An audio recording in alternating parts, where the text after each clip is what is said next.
say listen like thieves, we don't mean put Triple M on and knock off the service station. You don't. We mean the album Listen Like Thieves by INXS, which is turning 40. And who do you think John Farris and Kirk Pengilly are going to chat to when that happens?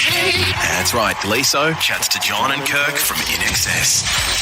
All right, ladies and gentlemen, this is very exciting. I can't believe it because I still feel like a young buck, and I'm sure these guys I'm about to talk to still do. But Listen Like Thieves by INXS is turning 40 years old, ladies and gentlemen.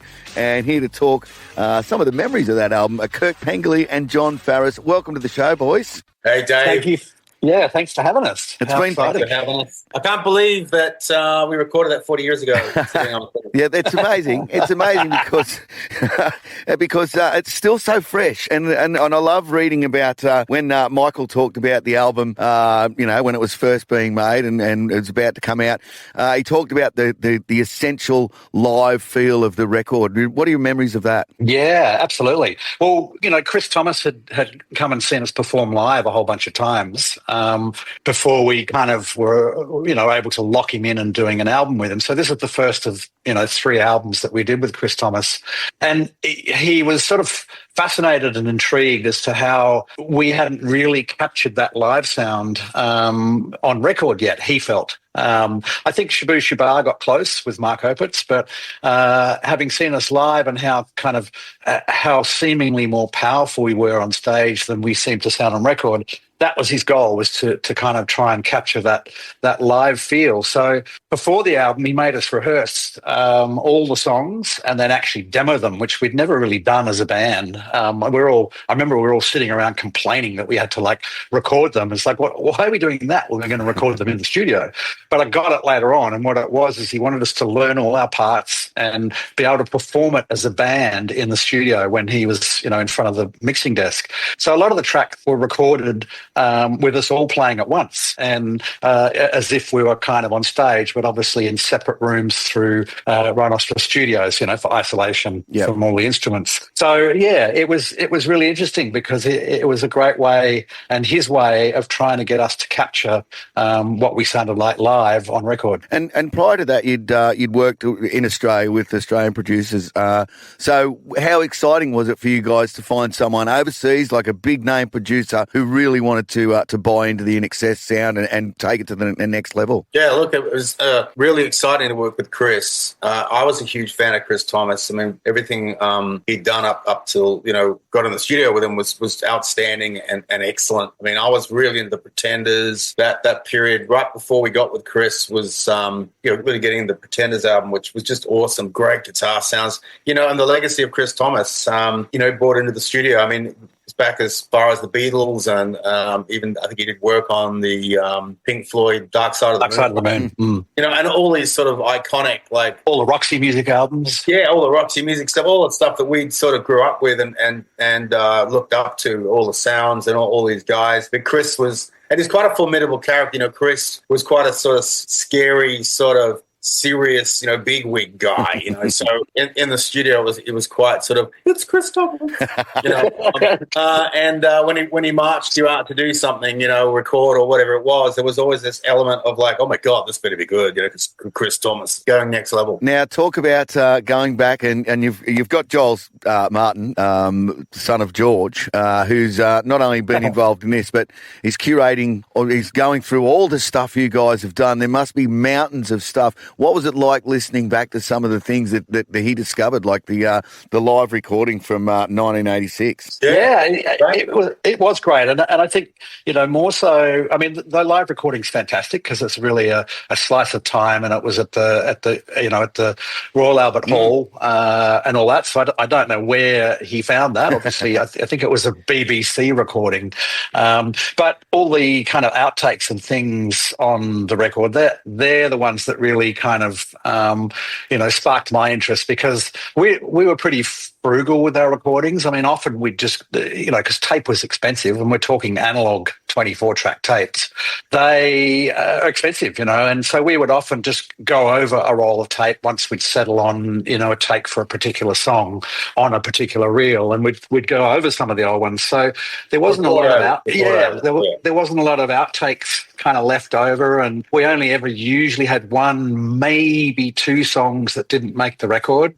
It was always, it was stuff that I'd forgotten, the banter that went on between takes. So that was really fascinating to kind of hear that. And, we're always cracking jokes and trying to make each other laugh and stuff, which was a lot of fun. Now, look, obviously this was the stepping stone for, leading on to Kick, where you became, one of the biggest bands in the world. Did you feel that momentum shift when this album came out and you started to see the fruits of your labours, bags of oranges and through the United States and whatnot? Did you really see that this was, you were on the way up? Yeah, look, I mean, by the time we recorded Kick, that was our 6th album. Yeah. So everything with our kind of career and the whole thing with INXS everything was just on this gradual incline. It wasn't just like we'd formed and 6 months later everything went crazy and then we were number one everywhere and it was this sort of constant sort of the momentum was growing all the time. And leading up to Listen Like Thieves, which was our 5th album, we were pretty much we were touring incessantly. We had been for years and years, and this album was really exciting because we'd come off the back of some big tours, and Andrew and Michael and to some extent me and Kirk and some other guys have written some songs. And once we got into the studio and got some momentum going, you could clearly feel this record was building into something really special. So by the time we finished recording What You Need, which was like the last song we recorded on Listen Like Thieves, we knew that we'd built a really robust rock and roll, funky kind of international album that was, we were proud to go and tour it. So at that point, we started to really feel it build up. Yeah. Unreal. Now, the other thing I want to ask about is, did you guys get to sit in together and listen to it together, or has it all been just remotely? Yeah, no, we did it remotely. I listened to it on a variety of different speakers because I was, exceptionally excited to hear it, and also just wanted to make sure that it was, going to be as good as we hoped it would be. Mm-hmm. But yeah, we all listened to it separately, and I think everyone was pretty happy with it. And look, I have to touch on it. There must have been times where you sat there and really lamented the loss of your brother Michael when you were hearing stuff back. But it must have been nice to hear those moments that you spent together. Absolutely. Yeah. I mean, there's not that many days where I don't think any of us, don't think about him for some reason or other. So, look, it was a special time and we all had a really incredibly special bond.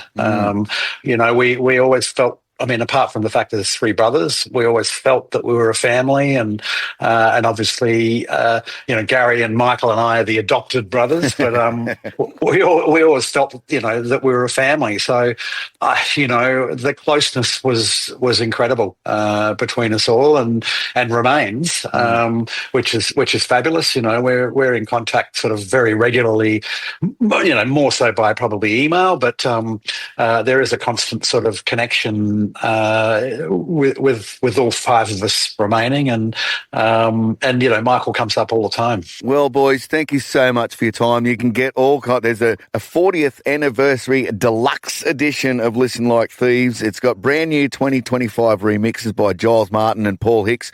Now, I just have to say that's Paul Hicks. He's not the publican from Balmain. No. What's that pub you go to? What's that pub you go to, Dave? The old something, or the West End, or the Old Lion?